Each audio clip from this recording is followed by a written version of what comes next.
with the private sector. Because hopefully it will be spun off, or we will all be spun off as a private corporation, just like Hong Kong Trade Development. Well, nobody knows. When I addressed you during the 10th anniversary, that was the year when they did not know what to do with us. I think from day one, this institution has struggled to keep itself going. It is only with the strong support of the staff as well as the clients that has kept the agency going. We have always, people have always doubted us, people in government have always doubted us, and we have always had to prove ourselves as far as our new administrators have been concerned. We have been through how many presidents? 4 presidents. Marcos, Aquino, Ramos, and Estrada. We have served, or we have seen 7 secretaries, but we have survived everything. Now, as the priest said, you don't succeed unless you take risks. I think this organization has been taking a lot of risks. It was headed by Mrs. Gabor at one time, who also was a risk taker. And I myself am also a risk taker. We have been doing things outside of our mandate. We have been criticized, vilified, and praised for it. But in the final analysis, because the overriding consideration is always for our clients, and in all of these trials and risks that we have taken, we have always succeeded because of the sincerity of our intention. Tonight also is a sad occasion as we celebrate our 16th anniversary. We also say goodbye to somebody whom everybody in SITEM holds dear. And SITEM, Sendong probably is the embodiment of what the SITEM spirit is all about. In other words, ready to do anything that you are called upon to do. So with that, I think as we bid him goodbye, let Sendong also be our inspiration forever.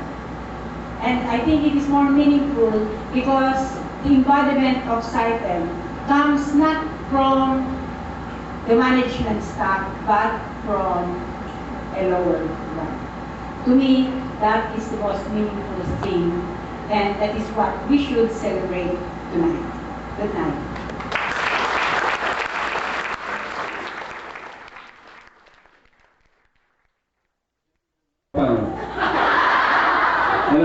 Huwag natin sabihin niya. For posterity lang, can we request Ms. Pinto for picture taking with Nelia?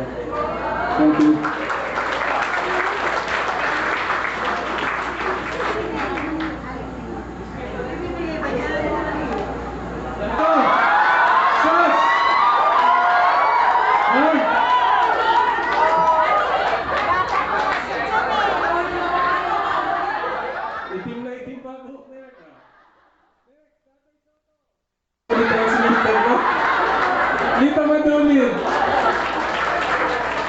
Okay. Again, can we request Ms. Pinto for a photo?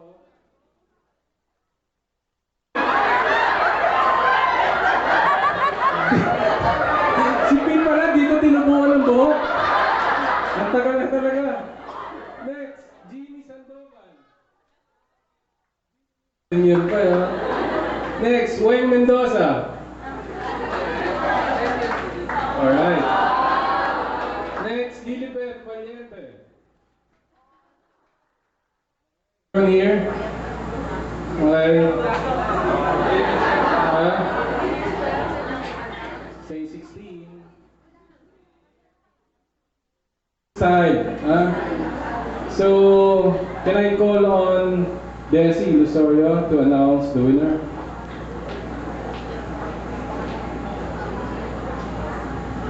And the winner is Forplan.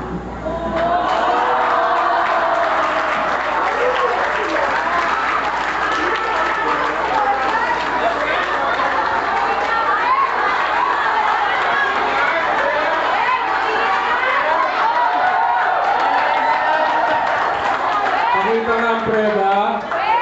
Nakita? Abel? Abel?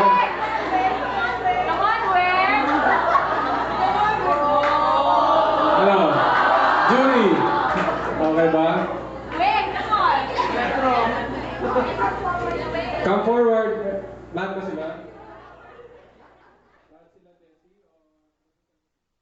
Ito ating trono. Ito. Sendo.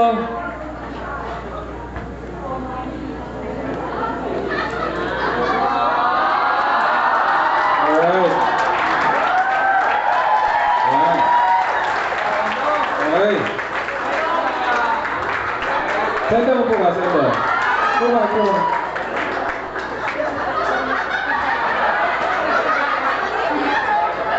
Isi ka lang, Sendo. Baka daw di nyo nakikita si Sendong. Meron bang unan? Yan. Okay. Okay.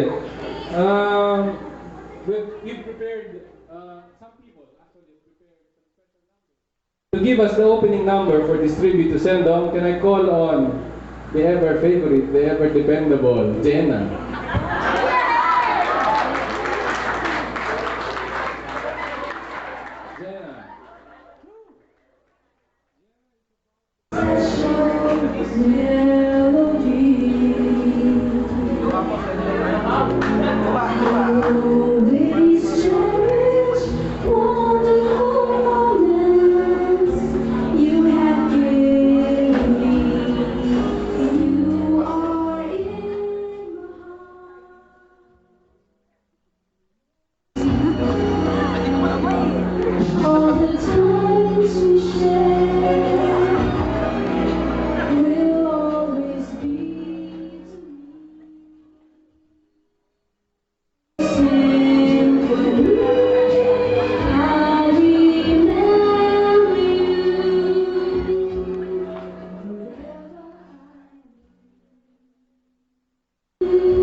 Thank you very much, Jenna. Jenna's album is out. It's under IG Records. Right? Tawa si Josie, oh. Ikaw ang talent manager niya. Tawa ka ng tawa. Sendo, okay mo dyan? Sige lang dyan. Maraming kumasunod dyan. Okay. The many faces of Sendo. Si Sendong multifaceted ng tao, di ba? Maraming talent o jack of all trades. So, gusto namin pakita sa inyo kung ano ba itong mga mukha ni Sendong na to. No? To begin with, ito, nice faces, not the physical, sorry. Hindi yung physical, but yung sa personality niya, no? First we have Sendong, the worker or the co-worker, no? Yeah. So, I'll call on somebody to talk about Sendong as the co-worker. I'll call on Ludi, masaya. Ludi.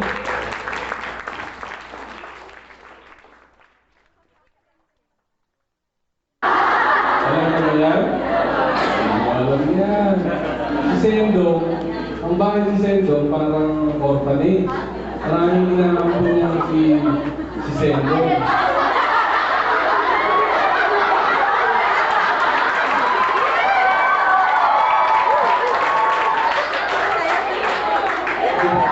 Hindi mo ka sa nata. Kasi urang abo mo, hindi pa rin ako ng tao.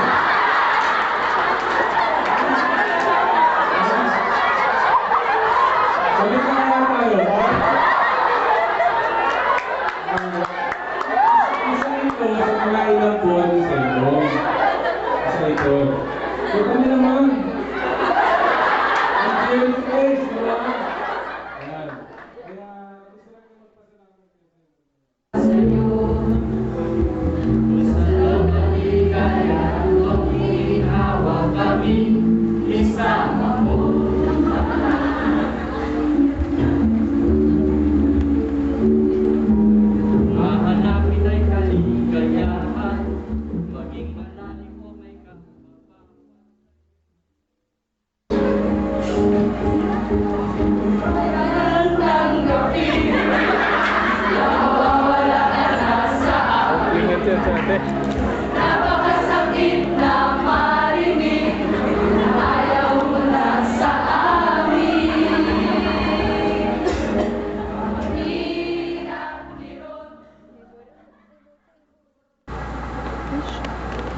Kumusta ka na?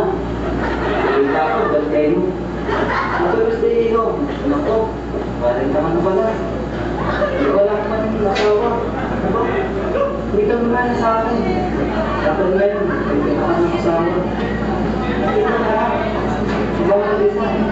Anak, kasi ito ba natin?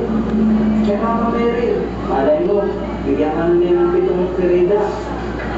Magpasal ka, magpasal mga kaibigan. Tayo yung mga tuhod mo. Gaya mo. Nga lang, makamahiya ka, nakisuot mo. Suot mo ang swimming trunk. Yung paborito mo, ito, yung kulay yung dress. Utang to. Basta anak, pakabait ka na. Igarap mo ang mga kababainan. Ingat ka lang sa mga grade jokes mo. Baka makasuhan ka ng sexual harassment. Kaya mga kalabuso pa. Gaya ko. Yun. Ikaw ang the king of pop. Ito yun. Nag-concert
sa London, hindi maintindihan ng mga Londoners.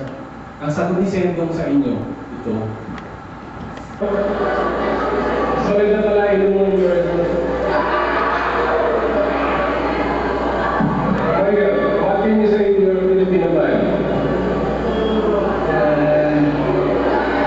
I'd like to say Merry Christmas to all of you. That's it? That's it? And first of all, I would like to thank the Lord and especially for the award last Friday. What else? You're working with. Thank you for